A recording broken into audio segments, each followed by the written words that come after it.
हामी सधैँ कहिले कता गइरहेको थियौँ। आज भने चाहिँ हाम्रो सुन्दर गुरुको आफ्नै गाउँ है, सुन्दर गुरुको आफ्नै ठाउँ, आफ्नै सहरमा पुग्दैछौँ।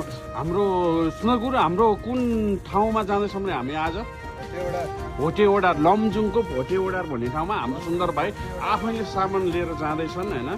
सधैँ अन्त जान्थ्यौँ, अन्त लिएर जान्थ्यो हाम्रो सुन्दर भाइले। आज भने आफ्नै ठाउँमा, आफ्नै गाउँ, आफ्नै ठाउँमा लिएर जाँदै हुनुहुन्छ।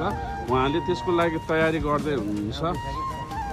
सुन्दर सर, कति घन्टा लाग्छ लमजुङ पुग्नलाई?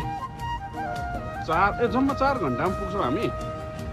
ल ठिक। गुरुले चाहिँ कहिले सबै ठाउँमा पुर्याउने क्रममा मोटिभेट भएर आज चाहिँ आफ्नै श्रीमतीको लागि पसल खोलिदिनको लागि भनेर लिएर जाँदै हुनुहुन्छ। सुन्दर सर, के श्रीमतीको लागि गरिदिनु लाग्नु भएको हजुरले? किन, के श्रीमतीको लागि पनि यसो टाइम पासको लागि कि? टाइम पासको लागि घरमा बसेर नि काम छैन। खोजेपछि तपाईँको अब काम पनि पाइयो। लमजुङमा बस्नु भने लमजुङवासीहरू चाहिँ नै तयार रहनु होला। आरएनआर फुड प्रोडक्टको उत्पादनहरू टेस्ट गर्नको लागि छिट्टै नै सुन्दर भाइले लमजुङ पुर्याउँदै हुनुहुन्छ सामान। सबैजना तयार हुनु होला, टेस्ट गर्नु होला।